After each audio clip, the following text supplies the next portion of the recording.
What a treat. I get both of you. We're so excited to be here.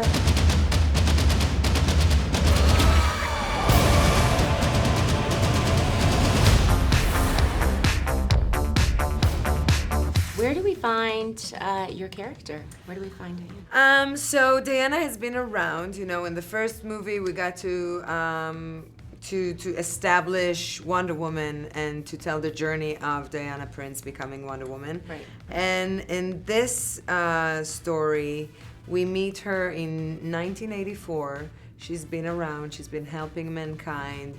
You know, doing what she feels she needs to do. Her calling. Pretty lonely because she lost some of her teammates over the years, and then something crazy is about to happen to her. Dun, dun, dun. Dun, dun, dun. And that is the tease, folks. So There you go. good. Now, after you saw this film, a cut, maybe like one of the first cuts of this film, I hear you cried. Is that accurate?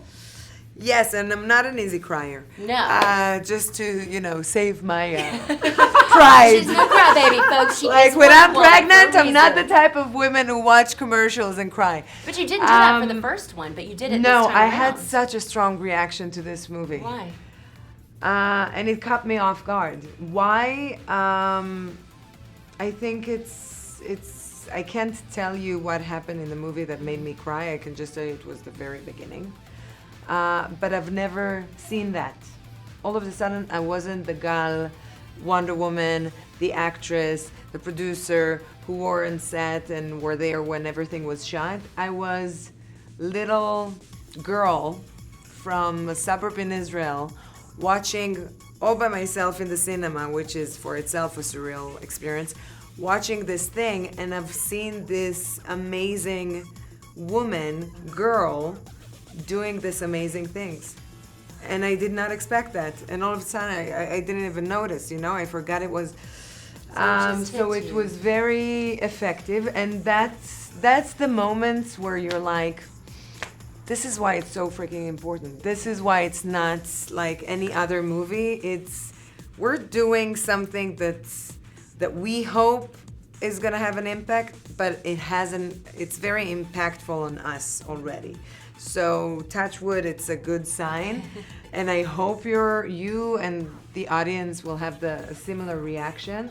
I mean, But if we you had really that- aspire to do something special and unique and meaningful. Well, I mean, and it must have, maybe it brought emotions upon you because here you are suiting up for the second time in this iconic role, and you're a mom of two daughters. Yeah, that too, for sure. I'm sure. But I gotta tell you, it's not just for the girls. It is for the girls, but we can't reach the place where we're gonna stop talking about female, men, women empowerment, feminism, and all that before we work on both, female and male. Like, we can't just empower women only by focusing on women. We also need to educate the boys and the men. So, a young boy that goes to see in the cinema this amazing woman that does those amazing things, that he can believe a woman could do that. Right. You know what I mean? Absolutely. So it goes both ways.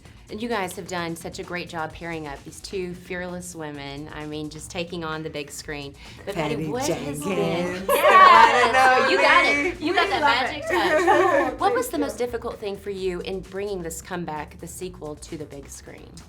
I think every time I make a movie, I'm trying to make a masterpiece. Like, that's what you'll never get there. You'll never feel that you did, but that's always what you're trying to do. So as wonderful as the success of the first movie was, this is its own movie, and I love this character, and I love this person that I'm working with. So this movie, that movie was done, but even while I was making that movie, I started to see what I felt like the second movie could be. Its own movie. Okay, so own standalone. It's Totally, not like... it is a... It has to do. It's the same character. It's and the there's same, we don't break time continuity. It's not a Right. reboot. Yeah. So it's a sequel in that way, but it's not a sequel to a story. It's its own story.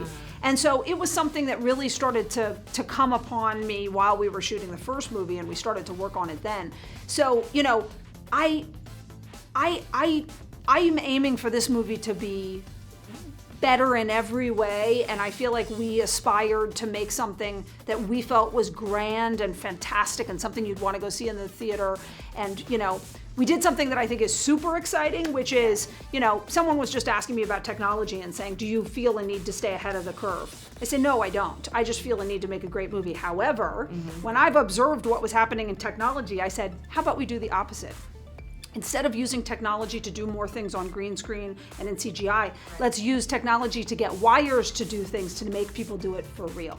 So we do so much of this movie as practical action. It was so incredible to watch because we went to real locations and we shot real people doing real incredible sequences on wires.